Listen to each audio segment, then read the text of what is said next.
Hi, this is Leadership and Social Impact, MGT552, Assessment 2 video. And this is a lovely picture of the Backtrack boys, which was a very inspirational case study that I shared with you in the Assessment 1 video. So this video is focused on Assessment 2, and as we said before, there are 3 assessments. And this is your action learning group presentation and reflection. So this is really about how action learning is a powerful approach to leading for social impact, or a powerful approach for leadership in any area, any arena.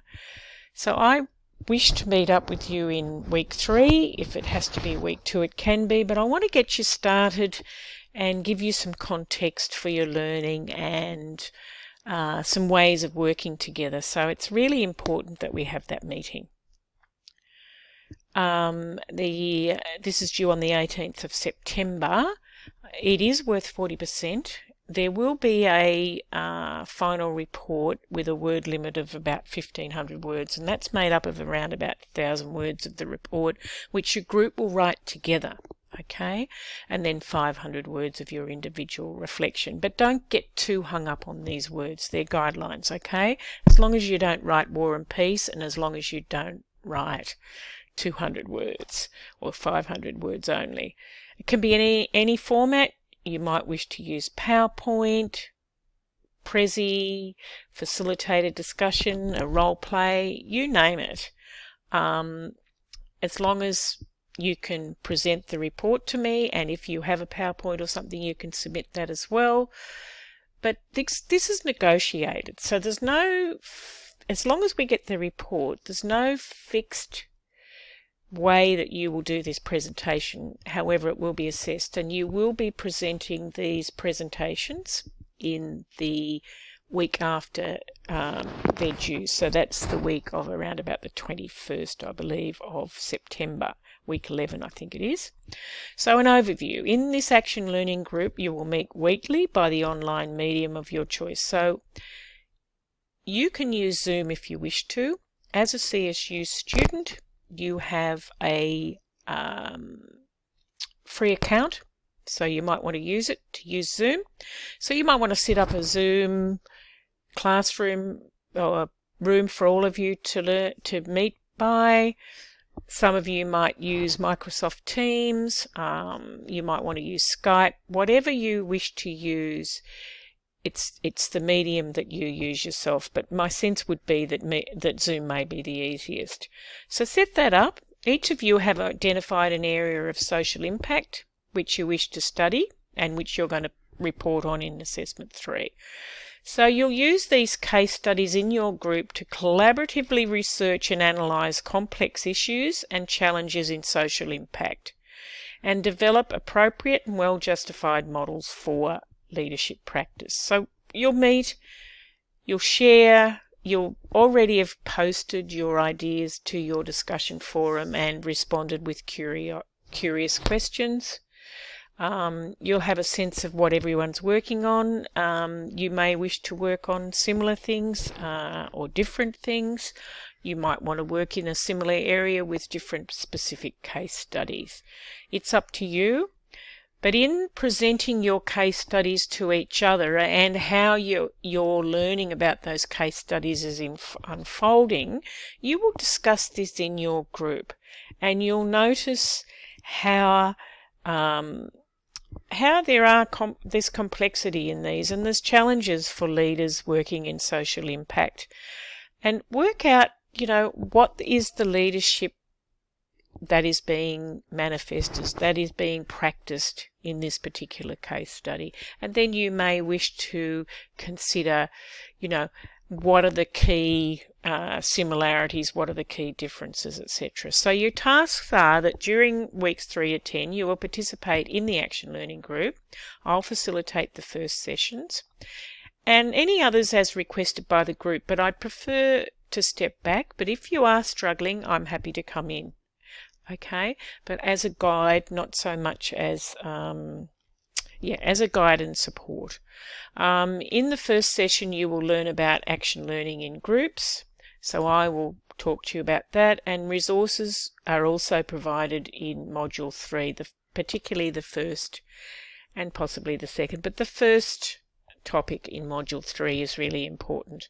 We'll establish a group process and a schedule for meetings. Okay, so you want to work out what process you're going to use. You might want to set up some group norms as well, some ways of working together. It's expected that each of you will get a chance to facilitate a meeting, because facilitation skills is a really important leadership skill. I can't underemphasize that. So in these meetings, you will listen to and engage with your peers using curious questions rather than making this a kind of counselling, providing advice session. So if people are being challenged, etc. in their organisation, that's fine. You can discuss that for a while, but it's really good to try and use curious questions to actually unpack what those issues are, more than kind of going straight in and rescuing someone and providing advice. You'll present your case study and learn about each of your peers' case studies. You'll discuss and critically analyse the social impact leadership that is being practiced in each case and the resulting social benefits. So the social benefits really important to look at that. Now, to critically analyse means that you want to look at it from a number of different perspectives, not just kind of at the superficial content, what's going on here, what's the power that's being displayed here, look at some of your different theoretical models that you're looking at, are they using storytelling here, what approaches are they using to lead in this space, what are the differences, what are the similarities. So you really need to look at this at different perspectives, different angles. What are the underlying assumptions and biases that you can see occurring in these cases, because there may be some heroic leadership being manifested, and for instance, the first case study that I showed you in the first video, the first assessment video, he's the Australian Hero of the Year. Well, hero in and of itself is a laden term. Looking at that case study, is there just heroic leadership, or is that a shared approach to leadership? And my sense would be, when I've looked at that in more detail, that particular case, backtrack, it's not heroic leadership, it's more post-heroic, where they've actually come up with a solution and they're all working together and everyone's respecting each other and everyone has a say in the decision-making process. But you need to look at, some of these will be heroic leadership, and are they sustainable then? That's the question you need to ask. If they're not sharing the power and sharing the leadership, how sustainable is it? We've seen burnout when you've only got one person who's the guru of the social change. So work through those things. That's critically analysing and critically reflecting. Develop appropriate and well-justified models for social impact leadership practice. So you'll develop those for your own practice and from your own case study, but you may wish to, you will, because this will be part of your presentation. You'll present a model or models of social impact leadership, and they don't have to be too complex. You can have a simple model of that. Then you'll reflect on your individual and collective learning as well, and your individual learning particularly in the second part. Continue to build your skills in research, critical analysis, facilitation and action learning. So this is developing your skills, your literacy, it's giving you collaborative agency, which is a really great paper by Joseph Raylan. It gives you collaborative agency to work together to create more than what you've got as the individual, so it's synergy.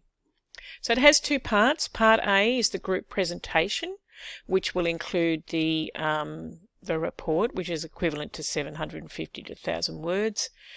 In this presentation, you'll have a summary of the complex issues and challenges in achieving social impact. You'll provide a critical analysis of models or model of social impact leadership in the context of social benefit. And you'll also provide a reflection on your collective learning. So what you learned about the way you learned, the efficacy or the effectiveness of the process, and recommendations for future practice based on action learning. Okay? So note, you will be required to collect your group reflections at each meeting, which you will include on your group's wiki, and I hope the wiki is set up. We can do that though. Some basic questions to guide reflection. What were your observations of the meeting? So, what words, phrases, images stood out for you? What stories were told? So, what did you observe in the meeting? What worked well? What could be improved? What will you be doing differently more of next time? What's some things that you want to work on next time? How does this inform our leadership practice? So collectively, how does this inform this reflection? You can be creative in how you present this information. For example, PowerPoint, Prezi, digital story, a video, an interactive poster presentation, or a facilitated conversation. It's recommended you discuss as a group how you might like to present your learning during your first session. This way you can collect reflections and other data in the format you need. Your group presentation should be 10 to 15 minutes in length. You will present to other groups in the online meeting in week 11. A short report is required with your presentation. This will be submitted as a separate written document and will include the script for the presentation as an appendix. So you always have a script when you're presenting something, and sometimes that appears down the bottom in the notes of the PowerPoint. The short report will be uploaded to Word to East with your individual reflection. So the individual reflection, you've got to write an individual reflection about the way you learn both individually and in a group, what you learned about leadership for social impact in terms of the effectiveness of outcomes, implication for your future practice, and in the context of the theoretical framework that your group has built for social impact leadership. This reflection will influence your final assessment. So some questions to guide your inquiry. What did you notice about how you participated in the group? How did you learn with others? How did the group learn collectively? What were the moments of connection, growth, and insight? How different was this from how you learn by yourself? What were the challenges and benefits? I encourage you to do a reflection at the end of every meeting, an individual reflection. What are the implications for your future practice, specifically working, facilitating in similar groups in your organisation? So you might want to implement this as well. How do these inform your developing framework for social impact leadership for Assessment 3? Again, the marking rubric for Part A. First of all, there's the summary of the complex issues. To get a high distinction, it has to be comprehensive and concise, and with exemplary case examples. Okay. The critical analysis and justification of models, and I've talked about the critical analysis, draws from beyond the literature with strong justifications for the models, demonstrates critical research analysis and synthesis skills using ideas and principles beyond those introduced in the subject. Your arguments flow, you write with clarity, and you attribute you're at referencing is in the APA 7. Work all the way down there to work out what you're working to. The reflection on the collective learning, as I mentioned, some of the things to do that at the end of every session and at the end of the whole thing. Insightful discussion of key learning shows deep understanding of application of action learning to future leadership practice. So that's a high distinction, then all the way down. Now the presentation, really look at the criteria for this, because if it's imaginatively and seamlessly presented, resulting in clarity of message and information, and your presentation tool is exemplary, you will be assured of an HD. My sense is that most of you will get a distinction or a high distinction for this, and I've got my fingers crossed that you will. The individual one, again, to get a high distinction, you need to have a critical and creative reflective statement which provides clear and coherent synthesis of individual learning styles with insightful implications for your own practice. Look down at the other criteria. If you have any questions about assessment, please post them to the assessment discussion forum and/or email me so I can repurpose them. Thank you for listening to the video for Assessment 2. Cheers.